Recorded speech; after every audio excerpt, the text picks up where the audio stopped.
Hello everybody, welcome back. Happy Tuesday. So on Tuesdays on my channel, I show you like little tips or baking hacks or like super short recipes, which is like what the theme seems to be lately. So today I'm going to show you how to make homemade waffle cones and waffle cups. So I thought this would be a perfect recipe for summer because honestly, homemade waffle cones taste infinitely better than the ones that you can buy in the store, and they're really easy and fun to make. So let's get started. Alright, so I also have a ton of construction outside, so if you can hear that, I apologize. I can't control that, unfortunately. So first things first, we have 2 egg whites, and we're going to pop them into a bowl. And we're going to beat them with an electric mixer until soft peaks form.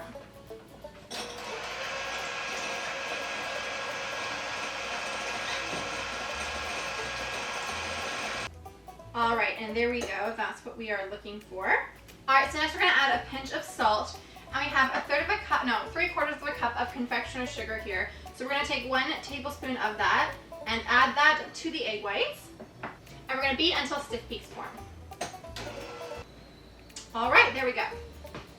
Okay, so now we're going to put the electric mixer to the side. We don't need that anymore. And we're going to add 1/4 teaspoon of vanilla extract and the rest of the confectioner sugar. Or icing sugar. It's weird, whenever I'm typing things, all the recipes say confectioner sugar, but it's so much easier to say icing sugar. So I say icing sugar and I type confectioner sugar. I don't know. Anyways, so we're just going to gently fold this together. And you want to be gentle when you're folding because you don't want to like remove any of the air that we've just beaten into the egg whites. Right now it looks like cream of wheat, but do you have any of you guys tried that before? Is it a Canadian thing? I don't know, but it's just like as I'm mixing it, like this reminds me of cream of wheat. Comment down below if you've had it before. Anyways, so now we're going to add the flour. So this is a 1/2 cup of all-purpose flour, and we're going to add 1/4 cup of melted and cooled butter. And it's almost cooled so much that it's solid, but I think it's still in like almost liquid form. It's okay. And then we're just going to fold that together. Alright, and there we go. So now we're going to prep the waffle iron. Okay, so now I have my waffle iron here, and I bought this on Amazon. It's wonderful. I love it so much. So I'll link it down below if you want to pick one up. And we are currently preheating it to about medium heat. That's what you want to go for. Okay, so our pan is nice and heated now, our iron. And we're going to spray it with cooking spray. This is important. You don't want your waffle to stick. We're going to spoon a tablespoon of dough into the center of the iron, and then we are going to close it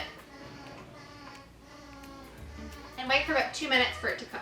Okay, so in the meantime, while we're waiting, I'm going to show you this. So this actually came with the waffle iron, which is really, really handy.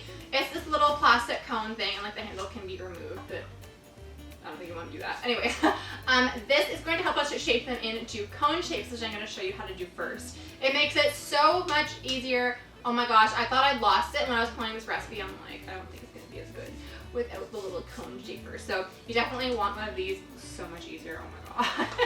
Okay, so timer is up. So now we're going to release the little lock on it and lift it up. Okay, and we want to lift it up and look at that beautiful, beautiful waffle. So now we want to take that little cone, we want to press it on to like mostly the center of the cone. And you want to get a little spatula like this. I'll have one linked in the description as well because they're so handy. And you want to roll it around. So this doesn't grip that much, so you do want to kind of help it wrap around the little cone. And then once the ends are together, you want to just press it and hold it for a second. So you kind of want to imagine that like the little seam between both sides of the waffle are being pressed together and like cooking even more. And this is going to help you seal the cone together. And then once that's done, you want to cool it on the little cone shaper for about a minute. So roll that over and get that nice and stuck. There we go. So see, that's what we were pressing down. So yeah, so you want to cool this on the cone for about a minute. So you can just hold it for a minute, or you can kind of like prop it upright and let it cool while you're making another waffle. So I'm going to use another pan. Waffle cone. I don't know. Alright. This is so slippery because I use it all the time. So we're going to spray it again. You want to spray it each time you make it. Make sure that you do, because when it sticks, it's just going to fall apart and it is not fun. So we're going to press it down. We're going to pop some more batter into the middle and close it and set our timer for, again, 1 or 2 minutes. So it really depends on the strength of your timer, or of your waffle cone maker. So definitely check after 1 minute to see. If it looks nice and brown, then you're golden. Then you're golden and you're good to go. And so this has been cooling for a little bit, so now we can simply remove it. And it has stiffened up. And look at that beautiful waffle cone. So there is a bit of an opening at the bottom. The more you practice, like the tighter it will get. But you can definitely just stick a little marshmallow in there and that'll solve all your problems. But yeah, so I'm gonna make a couple more cones and we can speed it up and you can just watch me make them. And after that, I'll show you how to make the little bowls.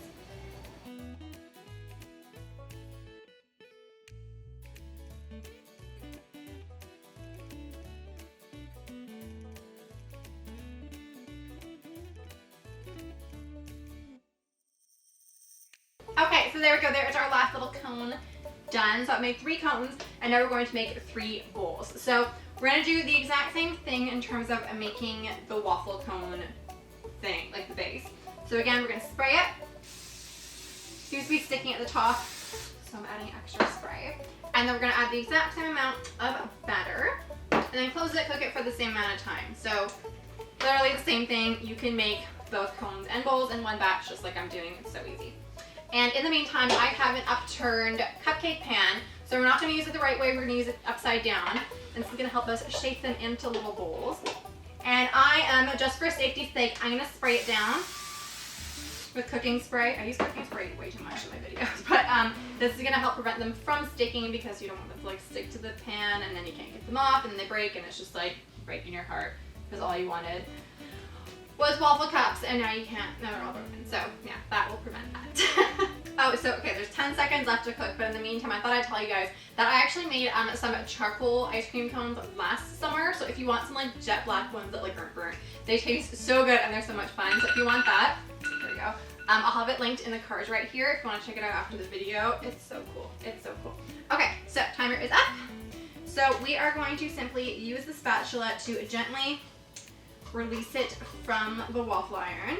I'm gonna flip it over. Oh my god, Patty. We're gonna place that on top of one of the upturned muffin pan cups, and we're gonna shape it. I have long nails, so I can't feel the heat. If not, you can use a little spatula or anything, but you just want to like press it on top. And it does stiffen and cool quite quickly, so you do want to be quite fast with this. You want to just be doing one at a time. And if you want bigger bowls than muffin size, you can definitely use larger bowls and just flip them upside down. That works perfectly fine as well. Alright, there we go. So now I'm going to make a couple more and I will see you guys when we're done. Okay, so I'm all done making the bowls. So I've made 5 bowls, and I actually did realize like a little hack while I was making them that I thought I'd share with you guys. So if you have a little cup or container that fits like nicely on top of the bottom of a muffin pan, what you can do is as soon as your little waffle is out of the waffle iron, place it on top and then use your little cup and press it down and kind of just wiggle it down like that, and it will allow the waffle to shape perfectly to the muffin cup, and then leave it there until it cools. And then when it's fully cooled, you lift it up and it is a perfect little bowl shape. So definitely use that. It's a lot, I think, cuter than this, but it totally depends on like what you're looking for. Obviously the color has nothing to do with it. I just cooked this longer because I like the golden color, but it's totally up to you. So I like that there's like a bunch of different options if you're looking for like a wider bowl, like a dish, or if you're looking for a little cup. So yeah, and now is the best time because we get to fill them with ice cream. Okay, so I have my favorite Neapolitan ice cream in here. Oh my gosh. Well, obviously the ice cream tastes good, but it's so good. Okay, so it's not too sweet. It tastes way better, like infinitely better than the store-bought version. Oh my gosh, and I think they're so cute. Like, look at this. Obviously, like it would look cuter with 2 scoops, I think, but okay. And oh my god, the bowl. Like, look at how cute this little bowl looks with ice cream. I mean, this would be perfect for like a barbecue or like a summer birthday party or something. I think it's so cute. Or like next to the pool. Oh my gosh. Anyways, thank you guys so much for watching. If you haven't yet, please hit the subscribe button and ring that little notification bell so you get notified when I upload, because I upload 5 days a week. So yeah, 4 recipes coming for you every single week, and then on Friday we do like a fun video. Last week was my dog's birthday party. You can maybe hear canting in the background because he wants to come in my studio. Anyways, I love you guys so much, and I'll see you guys tomorrow for another video. Bye!